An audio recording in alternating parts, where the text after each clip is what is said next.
Hi guys, let's revisit a simple topic because I want to make sure you get it. Um, and that topic is the topic of friends, the social network you're around, the environment you're in. Now, the very first time, okay, maybe not the very first time, but one of the moments that really drove home the importance of choosing the people you surround yourself with to me was Ty Lopez had a video. He said something along the lines of, "You, do you want to get fit?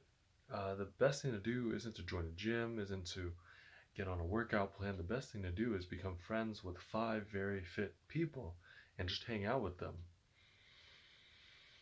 And that's just the best way I've heard it. It just really clicked for me at that time, and I hope it clicks for you too. I could explain it in so many different ways, but that's just it. If you have five fit friends, you're going to rise to be the average of those five friends. That's just the way things work. You know, it's very strange. It's a subconscious thing, you know. If you study subconscious biases, you know how powerful social proofing is. That's why um, marketers use so many testimonials. The more you can get, the better. You know, the if you ask a marketer how many testimonials you want on a page, it's as much as possible. That's the answer because our minds are influenced on a subconscious level. And that's just another way of saying that there's almost like an animal inside of us that takes cues automatically and responds automatically because we can't think about everything. You know, we're not thinking about digesting food in our body. We're not thinking about how much salt we need. We're not thinking about keeping our heart beating.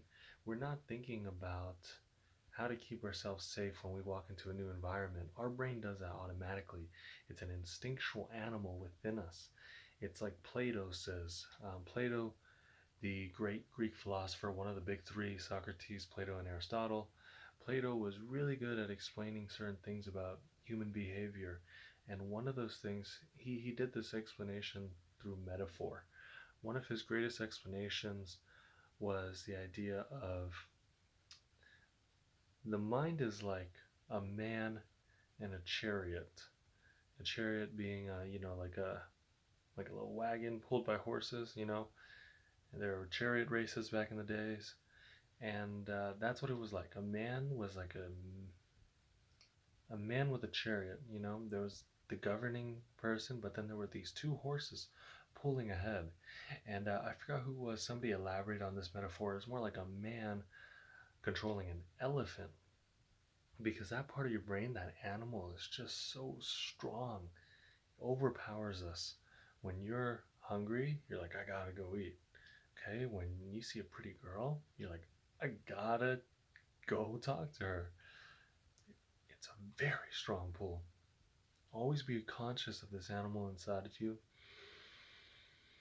and be conscious of who you're hanging out with. It is not mean to say you would rather spend your time elsewhere. It's good.